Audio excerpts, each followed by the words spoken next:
Muy buenas televidentes, radioescuchas e internautas de la aldea global Ecomundo, ojalá 4RD. Hemos estado conversando en Ecomundo sobre los tigres asiáticos, ese fenómeno de crecimiento de las economías del sudeste asiático que luego de la Segunda Guerra Mundial tuvieron un crecimiento sostenido de gran importancia. Es necesario comentar que el proceso inicial se vio marcado por políticas centralizadoras del Estado y no por políticas de apertura de mercado. Sin embargo, a partir de finales del siglo XX, luego de la caída del muro de Berlín y el auge del liberalismo, pues estos países pasaron a ser paradigmas de crecimiento del libre mercado. Posteriormente, con la crisis de 1997, pues se sucedieron toda una serie de acontecimientos en relación a estas economías que, lejos de marcar un milagro económico como tal, pues pusieron al desnudo muchas de sus debilidades como tal. Vamos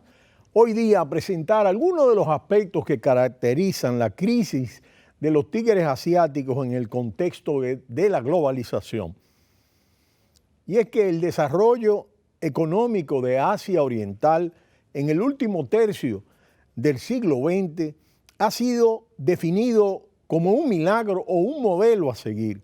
por la gran apertura al mercado mundial, la baja tasa de inflación y la alta tasa de crecimiento. Estos factores tienen que incluirse en el contexto de la Guerra Fría para ver cómo, al llegar a su fin, llevó a Estados Unidos a replantear algunas decisiones con respecto a Asia y acelerar nuevas tendencias, obligado por la confirmación de Japón como principal potencia dentro de ese continente. Entonces es cuando la globalización comienza a ser uno de los instrumentos de Estados Unidos para mantener su influencia internacional y consolidar un mercado mundial libre de toda regulación. El crecimiento de los tigres asiáticos se debía a los aportes de capitales extranjeros, a importaciones de bienes y a una política de bajos salarios. Con estas características es evidente que están padeciendo los efectos del intercambio desigual. El precio relativo de sus exportaciones es inferior al precio relativo de los bienes que deben importar para mantener su esfuerzo de crecimiento y para satisfacer necesidades de consumo de los sectores enriquecidos de la población. La distancia entre ricos y pobres es cada vez más grande y se ve acentuada por la devaluación de las monedas debido a la excesiva fuga de capitales que comienza a producirse a partir de principios de 1997 en esa crisis que sacudió estas economías. La población fue afectada tanto por la pérdida del poder de compra como por el aumento del desempleo. Es interesante introducir en este aspecto la idea de algunos estudiosos y académicos de que en la era de la globalización los capitales circulan libremente, pero los que hasta ahora no tienen la capacidad de circulación por el mundo y los mercados son los seres humanos. Cuando las cosas van mal o se avecinan problemas para los capitales y las empresas, lo que se hace como solución fantástica es trasladarlos a un país donde los beneficios sean mayores, que es el objetivo del capitalismo, pero las personas, la población no se traslada y termina siendo la más perjudicada por los efectos de las crisis, especialmente los sectores pobres. Los países asiáticos saben que la estrategia de crecimiento ha sido el libre comercio, un medio para alcanzar riqueza y poder. También comprendieron que cuando llegaron a completar su desarrollo y se presentaron desequilibrios socioeconómicos, una apertura sin control puede ser amenazante para la estabilidad política. Habiéndose beneficiado enormemente de su apertura al mundo, la globalización de los mercados de capitales ha destruido lo que costó 3 décadas conseguir: la liberalización de los sistemas financieros nacionales sin prestar atención a la existencia de una adecuada regulación. Está marcando una gran insensatez, tanto por parte de los gobiernos afectados como de las organizaciones internacionales, como el Banco Mundial y el Fondo Monetario Internacional. Eric Toussaint, en su libro Deuda externa en el tercer mundo, cita declaraciones de algunos de los miembros del Fondo Monetario con respecto al control y vigilancia de las economías nacionales para evitar cualquier dificultad económica. Y dice textualmente: los administradores constatan que se han producido progresos constantes en cuanto a la aptitud del FMI a prever en un estadio precoz la aparición de tensiones financieras. Pero luego se ven otras declaraciones que responsabilizan de crisis a los países afectados por la tempestad financiera de parte del FMI. Y dice textualmente: si hubiésemos podido intervenir 6 meses antes, no se habría escuchado hablar de crisis. Esto es antes de la crisis de 1997. Otras declaraciones felicitando a los gobiernos de Malasia, Indonesia y Tailandia se ven sucedidas de numerosas críticas por parte del FMI. En el momento en que la crisis comienza a extenderse rápidamente, trastornando las bolsas del mundo, el organismo internacional ve cómo se derrumba el modelo que había impulsado en los últimos 30 años y lo que se hace evidente es la resistencia a aceptar esa crisis.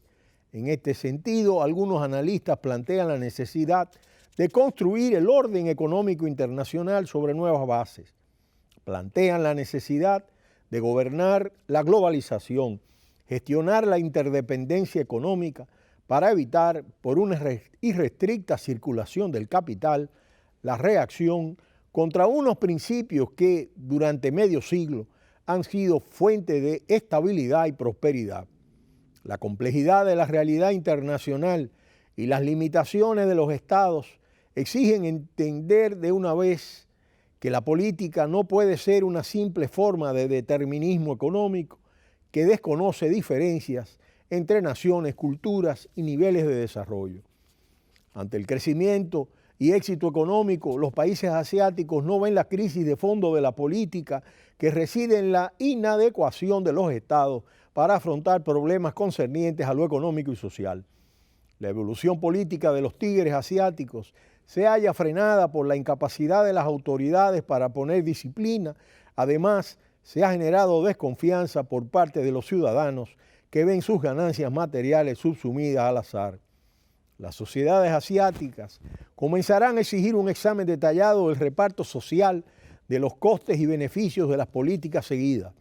El problema será afrontar la prueba de la cohesión, que se verá aún más perjudicada por el surgimiento de conflictos internos,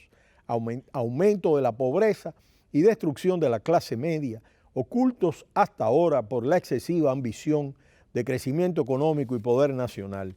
A medida que la economía crecía, la intervención estatal se hacía cada vez más difícil, pero en un contexto donde el proceso de politización de un grupo cada vez mayor de ciudadanos no puede frenarse, los estados son indispensables para el mantenimiento de la unidad nacional, sobre todo en los países donde coexisten varias etnias, así como también para seguir avanzando en el camino de la industrialización y prevenir dislocaciones estructurales en la economía y la desigualdad en la distribución de la renta. Dentro de las élites de Asia, tienen que comenzar a tomar primacía los asuntos políticos para recordar fracasos que han sido provocados por la falta de debate público, reflexión crítica y alternativas legítimas. Estos son los elementos necesarios para la superación de la crisis. Ahora se necesita que los estados asiáticos busquen recursos y alternativas para adaptarse a los cambios económicos y sociales que estallan como consecuencia de la crisis, reveladoras de la falta de preparación de esos estados para afrontar transformaciones económicas, las cuales implican regulación, supervisión, transparencia y equilibrio entre el crecimiento rápido y la estabilidad del sistema económico y financiero. En este sentido, la lección de la crisis es que la economía nunca puede sustituir a la política. Esta concepción errónea llevó a que los gobiernos dejaran todo en manos de las fuerzas del mercado y atendiendo a esas equivocaciones, lo que se pone de relieve hoy ante estas situaciones de crisis, de inequidades y de asimetrías en la distribución del ingreso es que lo que se fomentó, lo que se sembró no fue solamente una idea que pudiera marcarse como un milagro dentro de este modelo asiático, sino que países que por la presión tanto interna como exterior en algún momento ya comienzan a abandonar las estrategias y los elementos fundamentales para su crecimiento y además llevan a su población a niveles cada vez menos aceptables y la empujan a la desocupación y la pobreza. Por tanto, hoy el desafío para los estados asiáticos es reducir las distancias y desequilibrios entre el mundo financiero y el mundo social y político. De manera que resulta interesante este recorrido que hemos hecho después de la Segunda Guerra Mundial en estas economías de los llamados tigres asiáticos que se convirtieron en un modelo prácticamente sugerido como un milagro económico y que luego de la crisis de finales de siglo se concretó sobre todo en la crisis de 1997 y a partir de ahí se pusieron y se han puesto al desnudo una serie de limitaciones en este crecimiento en torno a los bajos salarios, en torno a las condiciones sobre las cuales se fundamentaba este crecimiento, que ya no estaba orientado como al principio en un estado dirigista, sino en las fuerzas del mercado. Pero será hasta mañana cuando volveremos en Ecomundo, ojalá 4RD.